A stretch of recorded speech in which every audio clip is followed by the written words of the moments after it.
ఈరోజు మనము ధ్యానం చేస్తున్నటువంటి వాక్య భాగము యోహాను సువార్త 8వ అధ్యాయము 1 నుండి 11 వచనాలు. ఒకసారి ఆ వాక్య భాగాన్ని చదువుదాం. యేసు ఒలివ కొండకు వెళ్ళెను. తెల్లవారగానే యేసు తిరిగి దేవాలయంలోనికి రాగా ప్రజలందరూ ఆయన యొద్దకు వచ్చిరి గనుక ఆయన కూర్చుండి వారికి బోధించుచుండెను.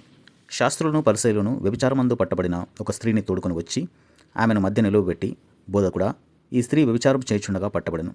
అట్టి వారిని రాళ్ళు రువ్వి చంపవలనని ధర్మశాస్త్రంలో మోషే మనకు ఆజ్ఞాపించెను కదా, అయినను నీవేమి చెప్పుచున్నావని ఆయనను అడిగిరి.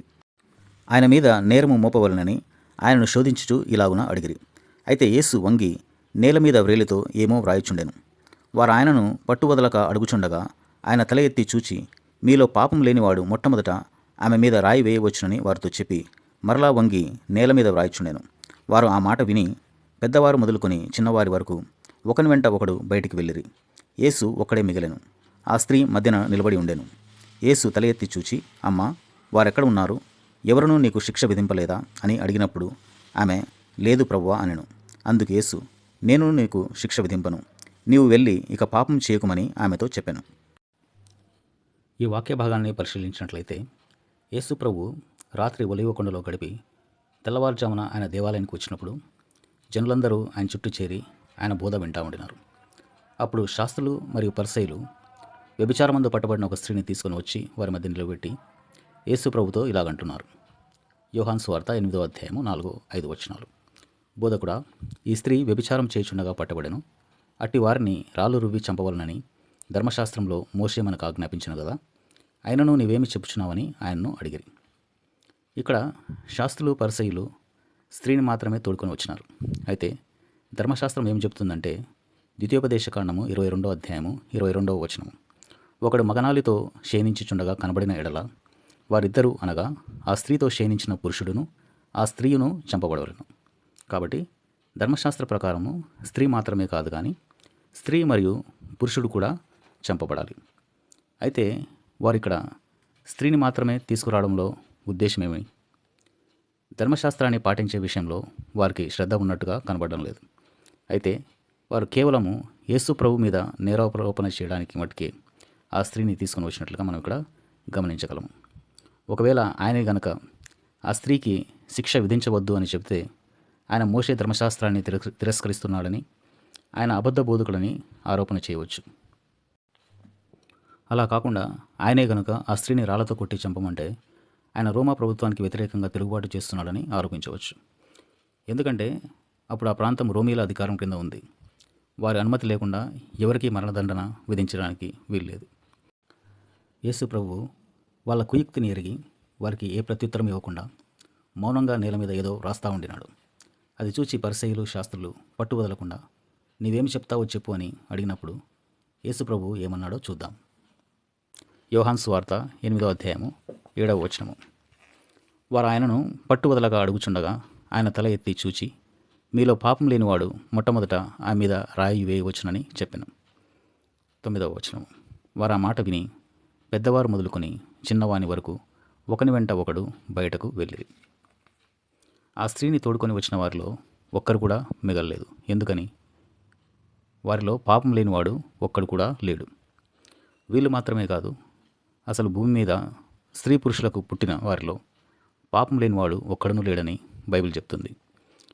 రోమీలకు రాసిన పత్రిక 3వ అధ్యాయము 23వ వచనము, ఏ భేదమును లేదు, అందరూ పాపం చేసి దేవుడు అనుగ్రహించు మహిమను పొందలేకపోవచ్చున్నారు. ప్రసంగి 7వ అధ్యాయము 22వ వచనము, పాపము చేయక మేలు చేయుచుండు నీతిమంతుడు భూమి మీద ఒక్కడైనను లేడు. కాబట్టి ఏ భేదము లేదు. కులము, మతము, దేశము, జాతి, రంగు, రూపు, ఆడ, మగ, ధనవంతుడు, పేదవాడు, ఏ భేదం లేదు. అందరూ కూడా పాపం చేసిన వారే. మనం చేసిన పాపము లోకంలో మరెవరికి తెలియకపోవచ్చు, కానీ మన మనస్సాక్షికి అది తెలుసు. ఇర్మియా 17వ అధ్యాయము 2వ వచనంలో, యూదా పాపము ఇనుపగంటంతో వ్రాయబడి ఉన్నది, అది వజ్రపు మొనతో లిఖింపబడి ఉన్నది, అది వారి హృదయమనడి పలకల మీద చెక్కబడి ఉన్నదని వ్రాయబడి ఉంది.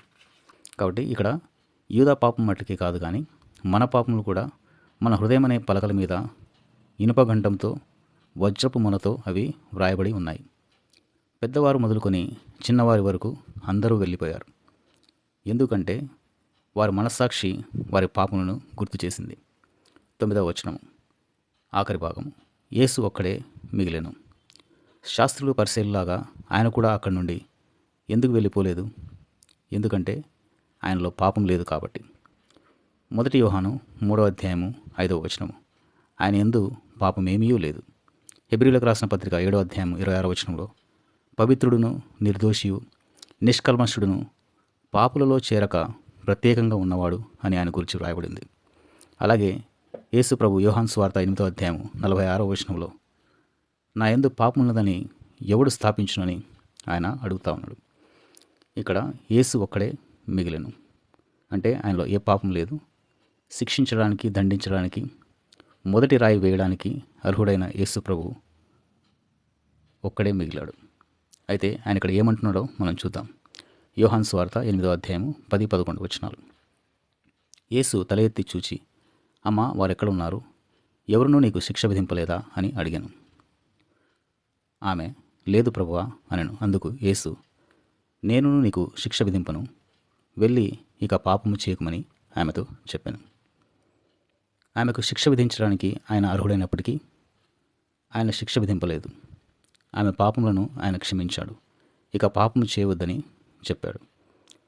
మత్తయి సువార్త 9వ అధ్యాయము 6వ వచనం పాపములు క్షమించుటకు భూమి మీద మనుష్య కుమారుడు అనగా యేసు ప్రభువుకు అధికారం కలదు.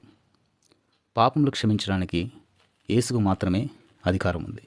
ఎందుకంటే యెషయా గ్రంథము 53వ అధ్యాయము 5వ వచనము మన అతిక్రమ క్రియలను బట్టి అతడు గాయపరచబడెను, మన దోషములను బట్టి నలగొట్టబడెను, మన సమాధానార్థమైన శిక్ష అతని మీద పడెను, అతడు పొందిన దెబ్బల చేత మనకు స్వస్థత కలుగుచున్నది. సో ఇక్కడ అతడు అంటే ఎవరంటే యేసుక్రీస్తు ప్రభు. మన అతిక్రమ క్రియలను బట్టి ఆయన గాయపరచబడినాడు, మన దోషులను బట్టి ఆయన నలగొట్టబడినాడు, మన సమాధానార్థమైన శిక్ష ఆయన మీద పడింది. ఆయన పొందినటువంటి దెబ్బల చేత మనకు స్వస్థత అనగా ఆత్మ సంబంధమైనటువంటి స్వస్థత, రక్షణ మనకు కలుగుతూ ఉంది. మత్తయి సువార్త 26వ అధ్యాయం 28వ వచనంలో ఇది నా రక్తము అనగా పాపక్షమాపణ నిమిత్తము అనేకుల కొరకు చిందింపబడుతున్న నిబంధన రక్తం. కాబట్టి యేసు ప్రభు ఆ కల్వరి శిలువలో మన భారం అంతటిని, మనం చేసినటువంటి అతిక్రమ క్రియలన్నింటినీ, మన దోషములను, మన శిక్ష యావత్తును ఆయన భరించినాడు. కాబట్టి తన రక్తాన్ని మన విమోచనార్థమై చిందించినాడు. కాబట్టి ఆయన మన పాపములను క్షమించడానికి ఆయనకు అధికారం కలదు. ప్రియ సహోదరుడా, సహోదరి, నీవు పాపంలో నశించిన అవసరం లేదు. నీ పాపం గురించినటువంటి గ్రహింపు నీకెప్పుడైనా కలిగిందా? పాపములకు జీతము మరణమని దేవుని వాక్యం చెప్తా ఉంది. ఆ మరణము నిత్య నరకము. నీవు నీ పాపంలో నశించిపోనవసరం లేదు. యేసు ప్రభు రక్తంలో మనకు పాప విమోచన ఉన్నది. నేడే ఆ కల్వరిశిలో చెంతకురా, నీ పాపల విషయమై పశ్చాత్తాపడు. యేసు ప్రభు నిశ్చయంగా నీ పాపను క్షమించి నీకు నూతన జీవము ఇస్తాడు. ఆమెన్.